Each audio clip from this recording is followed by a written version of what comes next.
Pedro Teixeira. Pedro Teixeira, died July 4, 1641, was a Portuguese explorer who became, in 1637, the first European to travel up the entire length of the Amazon River. Teixeira was born at Cotonete. The date of his birth is unknown. His exploits are considered remarkable even by today's standards. Because of Teixeira and other Portuguese who pushed into the depths of the Amazon, Portugal was able to obtain far more of South America from their Spanish competitors than the Treaty of Tordesillas had granted in 1494. Teixeira's expedition became the first simultaneously to travel up and down the Amazon River.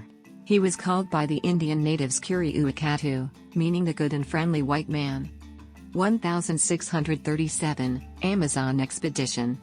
In 1637, two Franciscan friars, under threats from nearby natives, abandoned their mission on the Amazon River and, with 6 soldiers, paddled the canoe up the entire length of the river to the principal Portuguese settlement of Fort Presépio. Their arrival led the Portuguese to wonder how far east the Spaniards had settled the Amazon. Although Spain and Portugal were both under the rule of Philip IV of Spain, Philip III of Portugal, trading rivalry was nevertheless intense and there was a strong movement towards the restoration of the Portuguese independence, which did take place in 1640.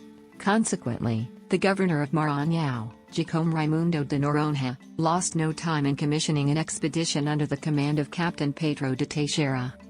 Teixeira already had considerable experience exploring the Amazon and the Xingu River, leading expeditions to expel English and Dutch traders and settlers.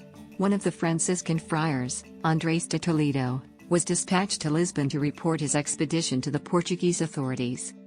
So Teixeira became the first European to travel up the Amazon River, reaching Quito by way of the Napo River. The Portuguese expedition was a large one, consisting of 47 canoes powered by 1,200 natives and Negroes to transport 70 fully armed Portuguese soldiers and their cargo of food, weapons, ammunition and barter goods. Feeding so many over a journey of several months was a formidable task, demanding the most of the explorers' hunting, fishing and food gathering skills, and often requiring barter with local tribes. The journey upstream against a strong current was arduous, and advance parties were regularly sent out to reconnoiter the way ahead in order to identify the correct fork in the river to take. Teixeira also had difficulty persuading the natives to stay with the expedition as it got farther from their homes.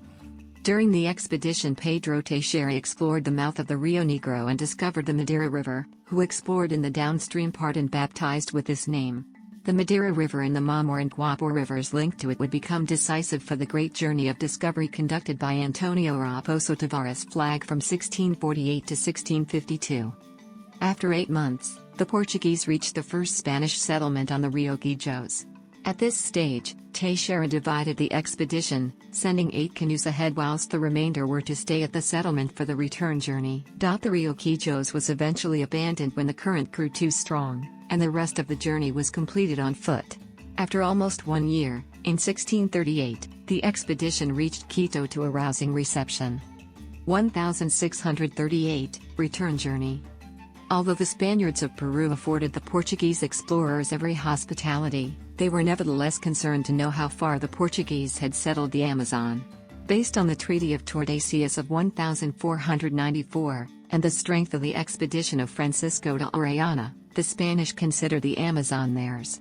Consequently, Teixeira and his party were detained several weeks in Quito whilst the Spanish authorities decided what to do. In the end, it was decided to send a party of Jesuit priests, headed by Cristobal da Cunha, to accompany the Portuguese on their return journey and report all they observed. Father Cristobal was to present his report to the Royal Council of the Indies. Father Cristobal's report was published as a book in 1641. In it, he gives a glowing account of the Amazon regions and is especially complimentary towards the indigenous Brazilian natives and their way of life. The expedition itself appears to have been uneventful, apart from a disagreement between the Jesuits and the Portuguese officers over a proposed slaving expedition up the Rio Negro. Teixeira gave way to the Jesuits over the slaving issue and the expedition eventually reached Belém on December 12, 1639, just over 2 years after it had set out. Although Father Cristobal urged Spain to lose no time in settling the Amazon, his advice came too late. In 1640, King João IV was proclaimed King of Portugal and, in 1641, the Portuguese of the colony of Brazil also recognized him as such. Little is known about Pedro Teixeira apart from the Amazon expedition. After completing the expedition, he went to São Luís do Maranhão to make his report to the governor. He was duly promoted to Capitão-Mor. He accepted the post of governor of Pará on February 28, 1640, but he yielded the office after 3 months due to ill health. He died on July 4, 1641. Sources. Further reading.